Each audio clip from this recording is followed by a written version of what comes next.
Yes, ma'am. So in today's video lesson, we'll start up with polymorphism. So polymorphism is one of the concept in object-oriented programming. So as we are learning about object-oriented programming, we have different concepts in object-oriented programming. That is like class object is a new one. Same way, data abstraction, encapsulation, inheritance, exception handling. ఇలా కొత్త కొత్త concepts అన్నీ మనకి ఊప్‌లో వచ్చేసాయి. So, ఆ ఊప్‌లోనే కొత్తగా ఉన్న concept ఏంటి అంటే పాలిమార్ఫిజం. సో, ఇవాళ క్లాస్‌లో మనం ఏం చేద్దాము అంటే పాలిమార్ఫిజం గురించి నేర్చుకుందాం. So, what do you mean by polymorphism? Poly అంటే అదొక గ్రీక్ వర్డ్ గ్రీక్ వర్డ్ నుంచి ఏం తీసుకున్నారంటే పాలీ అంటే మెనీ, మార్ఫిజం అంటే forms. So, many forms there are many forms polymorphism.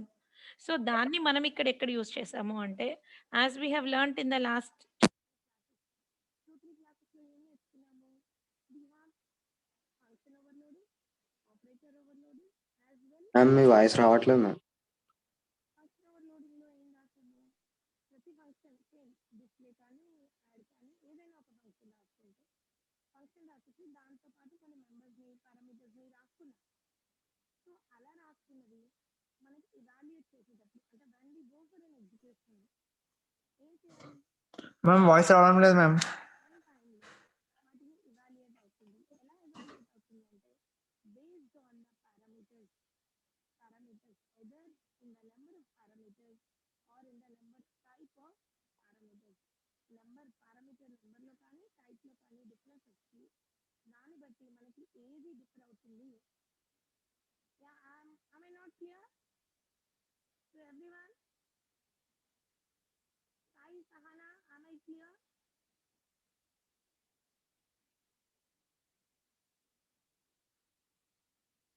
Rohini,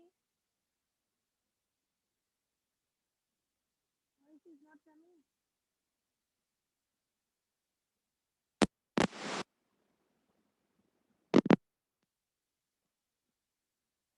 Sai, Sahana, please respond.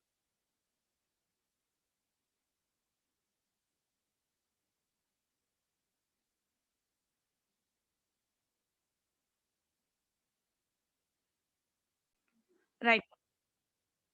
So, ఏం చెప్పాను నేను చాలా ఫంక్షన్‌లో కానీ, కన్‌స్ట్రక్టర్‌లో కానీ, ఆపరేటర్‌లో కానీ 3 ఎగ్జాంపుల్స్ నేర్చుకున్నాం మనం. ఫంక్షన్‌కి, ఆపరేటర్‌కి.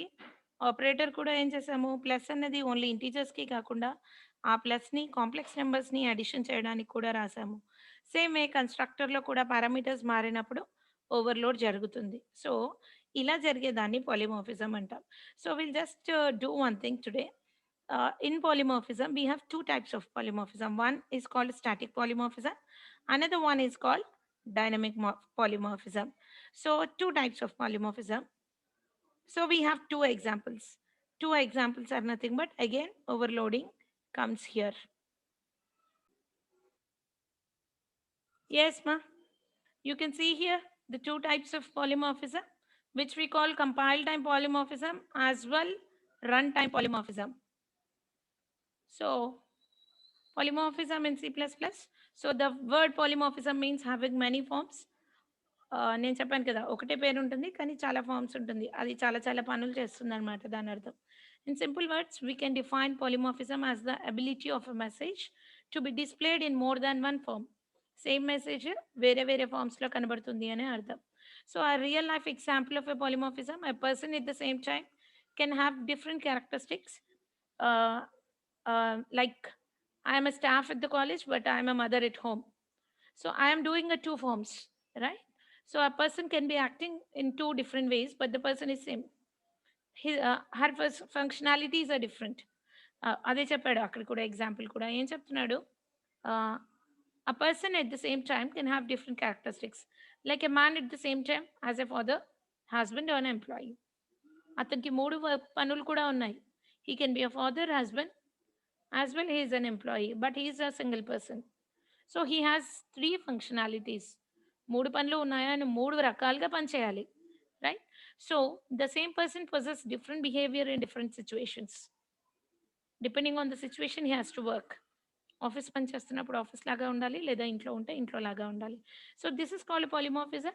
So will go with the two types of polymorphism. Remember, ma, this is also one of the important question repeatedly asked in your university examination. One is compile time polymorphism, another one is runtime polymorphism. Compile time ఏంటి? Before execution ఏదైతే జరుగుతుందో ఎగ్జిక్యూషన్కి వెళ్ళే ముందే ఎవరైతే evaluate చేసుకుంటారో that is called compile time. Compilation execution కంటే ముందు జరిగేది compilation. Second one is you can see a picture here. Second one is the runtime. So in runtime polymorphism, the evaluation is done at the runtime అంటే execution జరిగేటప్పుడు జరుగుతుంది. So ఇక్కడ 2 examples ఇచ్చేసారు which we have done. నేను మీకు ఇందాక చెప్పిన విధంగా we have 2 types of examples. Compile టైంలో ఏం జరుగుతుందంటే దీన్ని స్టాటిక్ పాలిమార్ఫిజం అని కూడా చెప్తామా. ఇక్కడ ఏం జరుగుతుంది అంటే ఫంక్షన్ ఓవర్లోడింగ్ కూడా దీనికే ఎగ్జాంపుల్, ఆపరేటర్ ఓవర్లోడింగ్ కూడా దీనికే ఎగ్జాంపుల్. సో ఇక్కడ మనం ఏం చేస్తాం, సేమ్ నేమ్ ఇస్తాము బట్ అందులో టైప్ ఆఫ్ పారామీటర్స్ డిఫర్ అవుతాయి, నెంబర్ ఆఫ్ పారామీటర్స్ డిఫర్ అవుతాయి. So we have 2 examples, function overloading as well operator overloading.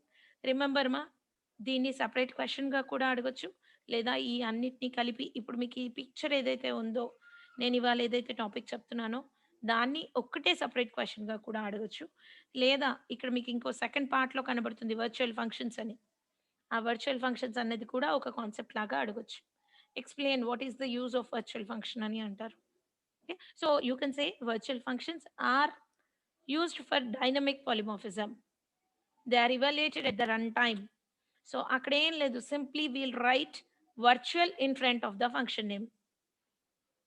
Function name కంటే ముందు వర్చువల్ అని రాస్తాం. వర్చువల్ అని రాస్తే అది ఏం చెప్తుంది అంటే yeah this is a polymorphism, one kind of polymorphism. ఏం లేదు, పాలిమార్ఫిజం అంటే సేమ్ ఓవర్లోడింగ్ రాగానే ఆల్రెడీ ఉన్నదాన్ని మళ్ళీ రాసుకుంటాం. లైక్ సింపుల్ మన రియల్ లైఫ్ ఎగ్జాంపుల్ ఏం చెప్పాడు, అతని పర్సనే కానీ అతను ఆఫీస్కి వెళ్ళినప్పుడు ఫార్మల్గా వెళ్తాడు, ఇంట్లో ఉన్నప్పుడు హస్బెండ్ లాగా ఫాదర్ లాగా ఉంటాడు. So same function acts differently at different places. So ఎప్పుడైతే డైనమిక్ పాలిమార్ఫిజం ఇస్తామో సెకండ్ టైప్, మనం ఫస్ట్ టైప్ ఆల్రెడీ చేసేసాం, function overloading as well operator overloading we have done it.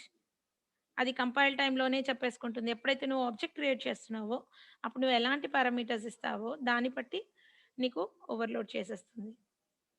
కానీ ఎప్పుడైతే రన్ టైంకి వస్తావో అది ఎగ్జిక్యూషన్ టైంకి వెళ్ళే వరకు తెలీదు నీకు అక్కడ పాలిమార్ఫిజం ఉంది అనేసి. Right, will see the example. So compile time polymorphism, this type of polymorphism is achieved by function overloading or operator overloading. So this is an example of function overloading. You can see for the class geeks, I have a function func. I have only one parameter here where it is displaying the value of that value in that function. So ఇక్కడ మళ్ళీ ఎఫ్యుఎన్సి అని రాశారు, కానీ ఇక్కడ parameter మారింది చూడండి అమ్మా. పైనేమో integer రాశారు, కింద డబుల్ రాశారు. So both the functions are same, right? Both the functions are same, but the parameters are differed, right? Finally, the third one, function 3, where I have two parameters, integer x, integer x and integer y. So మూడు రకాల functions ఉన్నాయి నాకు, మూడిట్లో మూడు రకాల parameters ఉన్నాయి. So 3 types of functions are overloaded here. So that can be called, when I give 7, it goes with integer x.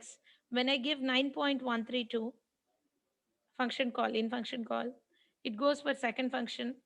When I give two parameters, 85 and 64, it goes with third parameter. So this is function overloading example. మా బాగా గుర్తుపెట్టుకోండి concept. కాన్సెప్ట్కి మీకు అర్థమయ్యే functionality అంటే మీకు అర్థమయ్యే ప్రోగ్రామ్ని ఒక నోట్స్లో రాసుకోండి. చాలా ఎగ్జాంపుల్స్ ఉంటాయి, చాలా టెక్స్ట్ బుక్స్ ఉంటాయి, చాలా మెటీరియల్స్ ఉంటాయి. దాన్నే ఫాలో అవ్వాలి అన్నది ఏమీ రూల్ లేదు. మీ దగ్గర ఉన్నవాన్ని పర్ఫెక్ట్గా రాసుకుని ఏ క్వశ్చన్ ఇచ్చినా మీ ఓన్గా మీరు అక్కడ ప్రోగ్రాంలో ఏం కావాలి అన్నది రాయగలిగితే you will get 10% marks. Computer science ఈ సిమిలర్ లైక్ యువర్ మ్యాథమెటిక్స్. ప్రతి స్టెప్ పర్ఫెక్ట్గా ఉంటే 100 out of 100 పక్కా, రైట్? సో ఇక్కడ చూడండి ఆపరేటర్ ఓవర్లోడింగ్ సేమ్ నిన్న చెప్పుకున్న ఎగ్జాంపుల్ మనము. So we can move further. So the remaining is run time polymorphism. Run time polymorphism అంటే ఏంటి అంటే this type of polymorphism is achieved by function overriding. మీకు స్టార్టింగ్లో చెప్పాను, 2 న్యూ వర్డ్స్ వస్తాయమ్మా మనకి ఇక్కడ అని. ఓవర్‌లోడింగ్ అండ్ ఓవర్ రైడ్ చేస్తుంది. అంటే ఆల్రెడీ ఉన్నదాన్ని మళ్ళీ రాసుకుంటుంది. So, the example for function run time polymorphism is function overriding. అందులో ఏం జరుగుతుందో చూద్దాం చూడండి. On the other hand, occurs when a derived class has a definition for one of the member functions of the base class. దీనికి నేను చిన్న example చెప్తాను. గుర్తుపెట్టుకోండి ఇక్కడ. ఇది ఎప్పుడొస్తుంది అంటే మీకు ఇన్‌హెరిటెన్స్ చదువుకుంటే వస్తుంది. ఇన్‌హెరిటెన్స్‌లో ఏముంటుంది అంటే base class, child class. Base class, child class. Base class ఏంటి మేడం? చైల్డ్ క్లాస్ ఏంటి అంటే పర్సన్. సపోజ్ ఒక కాలేజ్‌లో తీసుకోండి. కాలేజ్ గురించి రాస్తుంటే క్లాస్ మనము. పర్సన్ అని రాస్తాను నేను. So, persons are all common. మన కాలేజ్‌లో చూసారు. Principal, vice principal, staff, all the staff, non teaching staff, attenders, even a watchmen. So, వాళ్ళందరూ డిఫరెంట్ కేటగిరీలోకి వస్తారు. కానీ ప్రిన్సిపల్‌కున్న క్వాలిఫికేషన్ నాకుండదు. నాకున్న క్వాలిఫికేషన్ అటెండర్‌కుండదు. సో, ప్రిన్సిపల్ ఉన్నారు. సో, ఆవిడని ఏం చేస్తాను నేను బేస్ క్లాస్ లాగా రాసుకుంటాను. లేదా ఇంకా సింపుల్‌గా మీరేమనుకోవచ్చు, పర్సన్ అని నేను ఒక క్లాస్ రాసేసుకుంటాను. పర్సన్‌కి కామన్‌గా ఉండాల్సిన 2 ఫీచర్స్ ఏంటి? Name and age. రైట్? అది అటెండర్‌కైనా, వాచ్‌మెన్‌కైనా, నాకైనా, మీకైనా, ఎవరికైనా మన కాలేజ్‌లో అందరి గురించి ఒక దగ్గర రాయాలి అనుకుంటే ఏం రాస్తాం మనము? Will write a person class. దాంట్లోంచి నేను స్పెసిఫిక్‌గా స్టాఫ్ రాసుకోవాలి. స్టాఫ్ రాసుకోవాలి అంటే ఏంటి? I will derive something from the person. So, నాకేమొచ్చేస్తుంది? ఆల్రెడీ నా నేమ్, ఏజ్ అక్కడొచ్చేసింది. స్పెసిఫిక్‌గా నేను స్టాఫ్ గురించి రాస్తే బేస్ క్లాస్ ఏంటి? పర్సన్. నా స్టాఫ్ ఎవరు? ఆ స్టాఫ్ ఏంటి? Derived class. So, derived class లేదా చైల్డ్ క్లాస్ అని అంటాము. నేను పేరెంట్ క్లాస్ దగ్గర ఉన్న ఇన్ఫర్మేషన్‌ని డిరైవ్ చేసేసుకున్నాను ఆల్రెడీ. స్టాఫ్ అని ఎప్పుడైతే వచ్చిందో, స్టాఫ్ దగ్గర ఏం రాస్తాను? I will write my name, faculty of computer science, either department అనైనా రాసుకొని and I will write my qualification. ఇది మళ్ళీ నాన్ టీచింగ్ స్టాఫ్‌కుండదు. రైట్? అటెండర్‌కుండదు. So, it differs in the child class. అలా బేస్ క్లాస్, చైల్డ్ క్లాస్ ఉంటుంది. Madam దీనివల్ల advantage ఏంటి? రైట్? ఇమ్మీడియేట్‌గా మనకు క్వెషన్ వస్తుంది కదా! బేస్ క్లాస్ ఏంటి? చైల్డ్ క్లాస్ ఏంటి? 2 ఎందుకు రాసుకోవాలి? 2 రాసుకోవడం వల్ల అడ్వాంటేజ్ ఏంటి అంటే, ఇప్పుడు నేను ఎన్ని రకాలు చెప్పాను మీకు? పర్సన్స్ ఉన్నారు. దాని లోపల నాన్ టీచింగ్ స్టాఫ్ ఉన్నారు. స్టాఫ్ ఉన్నారు. స్టూడెంట్స్ ఉన్నారు. అందరికీ కామన్ ప్రాపర్టీస్‌ని నేను పర్సన్‌లో పెట్టొచ్చు. ఎవరికైతే సెపరేట్‌గా మళ్ళీ ఫంక్షనాలిటీస్ ఉన్నాయో, వాళ్ళ ముగ్గురిని నేను చైల్డ్ క్లాస్ లాగా రాయొచ్చు. ఎవరికి వాళ్ళకి సెపరేట్‌గా రాయొచ్చు. మళ్ళీ మీరు ఏ గ్రూప్ చదువుతున్నారు మా దగ్గర అని మీకు సెపరేట్‌గా ఉంటుంది. But I don't have that qualification. నేను బీఎస్సీలోనో, బీకామ్‌లోనో, బీఏలోనో ఉండను. బట్ మీరు suppose if I take Vineet, Vineet will be in any of the group in our college. So, వినీత్‌కి ఎలాంటి అట్రిబ్యూట్ ఉంటుంది?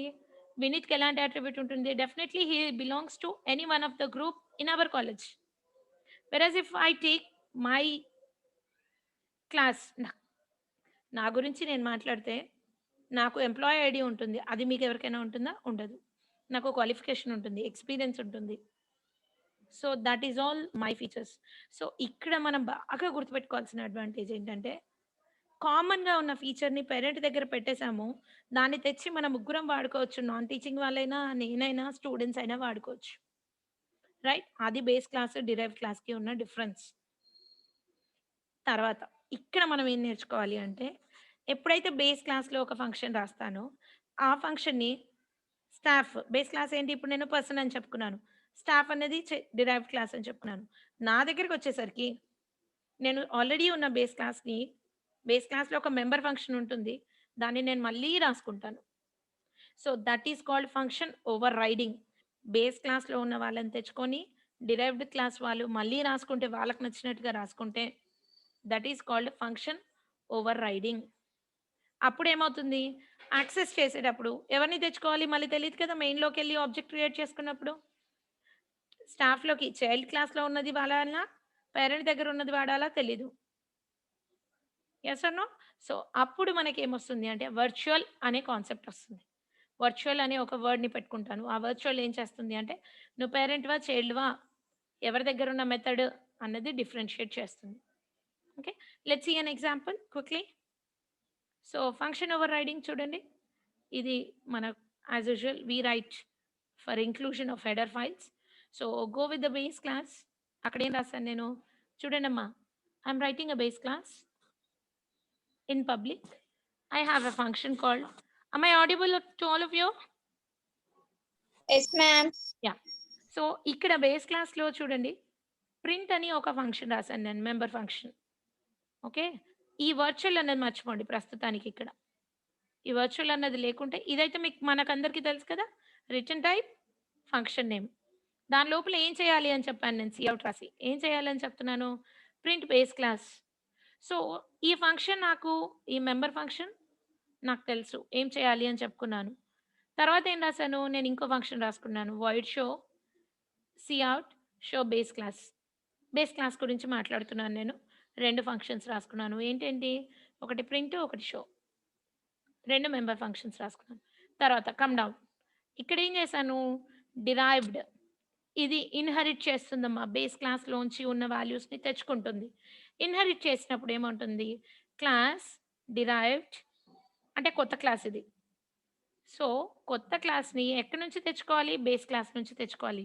ఇది ఒక క్లాస్, ఇది ఒక క్లాస్. ఇది నేను పర్సన్, స్టాఫ్ అని చెప్పాను కదా! So, this can be a person, this can be a staff. ఇక్కడి నుంచి ఇక్కడికి తెచ్చుకున్నాను నేను. తెచ్చుకున్న తర్వాత ఈ ప్రింట్ ఏదైతే నా దగ్గర పేరెంట్‌లో ఉందో దాన్ని మళ్ళీ ఇక్కడ రాసాను నేను ప్రింట్‌ని. సో, వాయిడ్ ప్రింట్ అని రాసేసి ఏం చేయాలో ఇక్కడ చెప్పుకున్నాను నేను. ఏం చేయమంటున్నాను? Print derived class. ఓకే. తర్వాత మళ్ళీ షో రాసాను నేను. 2 రాసాను. పేరెంట్‌లో ఉన్న వాళ్ళ దగ్గర రాసాను. చైల్డ్‌లో ఉన్న వాళ్ళ దగ్గర రాసాను. చైల్డ్‌లో మళ్ళీ నాది చైల్డ్ ఫంక్షన్స్ అని చెప్తున్నాను. పేరెంట్‌లో ఉన్న పేరెంట్ ఫంక్షన్స్ అని చెప్పాను. సో, ఎప్పుడైతే నువ్వు మెయిన్‌లోకొచ్చేసావు. మెయిన్‌లోకొచ్చేసిన తర్వాత బేస్ క్లాస్‌కి ఆబ్జెక్ట్ క్రియేట్ చేసినప్పుడు పాయింటర్ పెడుతున్నావు. రిఫరెన్స్ చూడండమ్మా. Star based pointer. ఓకే. తర్వాత derived D. Derived D. So, ఈ బేస్ పాయింటర్ ఏంటి అంటే object of the base class. ఈ డి ఏంటి? Object of the derived class. Okay. So, దీంట్లో ఏం చేసాము? ఇది పాయింటర్ లాగా రాసుకున్నాం కదా ఇక్కడ. ఈ పాయింటర్ లాగా రాసుకున్నాం కదా! ఈ పాయింటర్‌లోకి చైల్డ్ క్లాస్‌కి సంబంధించిన అడ్రెస్‌ని తెచ్చి కనెక్ట్ చేసేసుకున్నాం. ఎలా చూడండి పాయింటర్స్‌లో చెప్పాను నేను. So, address of D is assigned to base pointer. ఇది పాయింటర్ అని మనకు తెలుసు ఆల్రెడీ. ఎందుకంటే ఇక్కడ స్టార్ పెట్టి రాసుకున్నాం కాబట్టి. సో, ఈ ఆబ్జెక్ట్ యొక్క అడ్రెస్‌ని ఈ బేస్ పాయింటర్‌కి కనెక్ట్ చేసేసుకున్నాం. వర్చువల్ ఫంక్షన్ ఎట్లా యాక్సెస్ అవుతుందో చెప్పడానికమ్మా ఇదంతా. సో, ఇప్పుడు virtual function binded at run time. Virtual function run time. ఏది వర్చువల్ ఫంక్షను?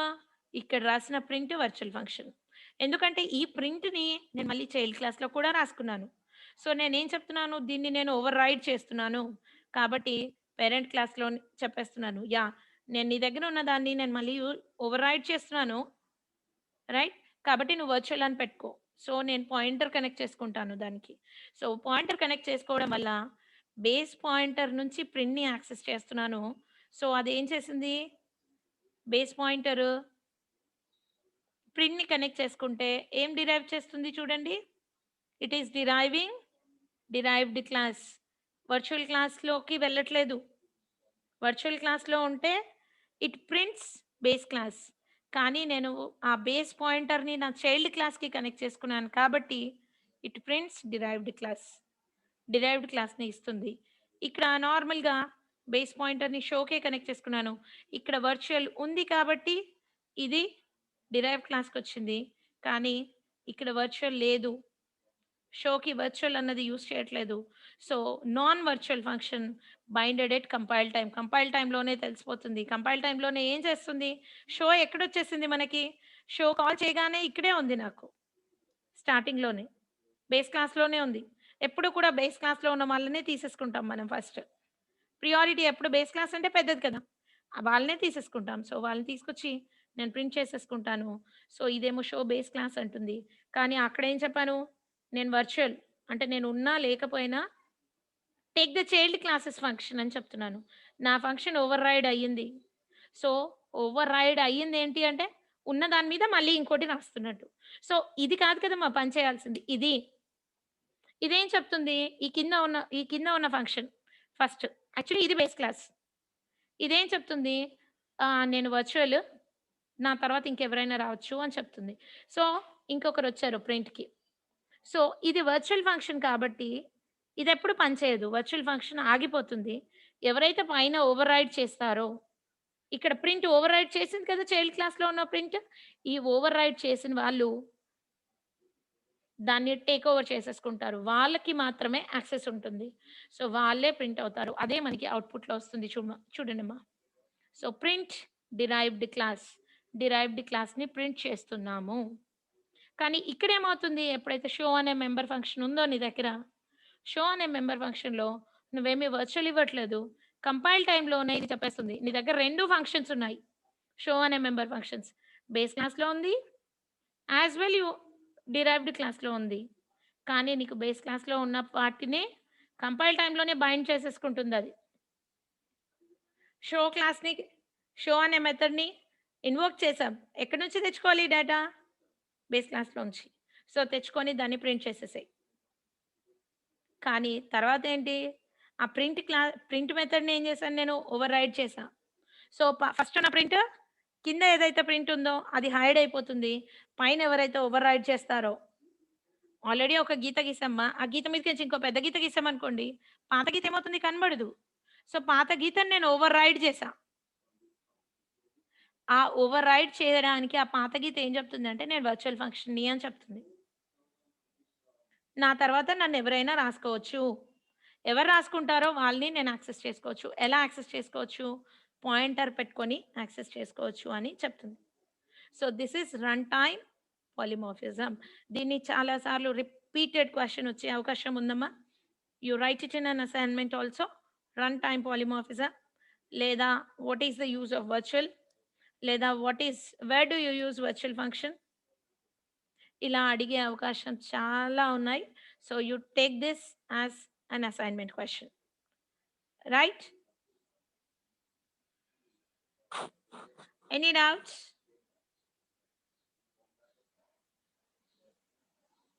No, ma'am.